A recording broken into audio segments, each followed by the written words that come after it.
Prof. Deborah Meyer will become Solplaaitjies University's third Vice-Chancellor next year, and the first woman in this position. An honor not lost on her. It's easier, especially for women, to see yourself doing something if there's another woman already doing it. So it's really important for me to speak as much as possible, motivate younger academics, but also young students to see that this is possible.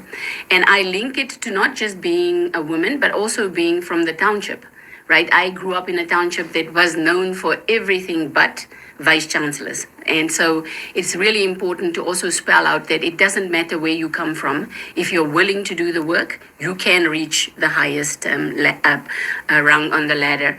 The problem I have is that, even with this modern society we still have so few women in positions of power. That's unacceptable. Prof. Meyer officially takes up the position on January 1st, 2026. But she's already acting in the position, with her predecessor, Prof. Andrew Crouch, away on sabbatical. She has big plans for one of South Africa's youngest universities. Our focus is always going to be Northern Cape.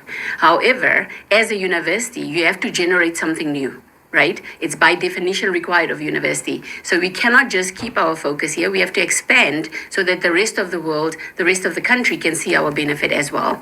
And how we do that is by the establishment of our research centers. So for example, we launched a Arid Regions Water Research Center earlier this year. Water is a problem in the Northern Cape, so the way we're going to address the problem is by looking at what are the issues for the Northern Cape. But the information we gather will have an application in any arid region anywhere else in the world. And this is how we will expand our footprint, our usefulness to outside of the Northern Cape, to the rest of South Africa, and then the rest of the country as well. In a province where more than half of the population speaks Afrikaans and its many dialects, the use of the language in academia is a concern for many residents. It was established as an English university. So primary medium of instruction is English. However, we do offer Afrikaans as a language. We offer Setswana and we offer isiXhosa. So what my job is to make sure we expand on that. It doesn't really make sense to me that the strongest language at a university in the Northern Cape is English. So we're going to do everything in our power to expand on that, including finding the necessary support and funding to have at least 2 qualifications that are offered fully in Afrikaans.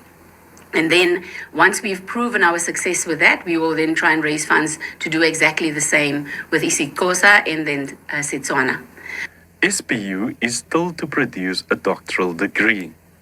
Hard work is ongoing behind the scenes to contribute to South Africa's academic cohort.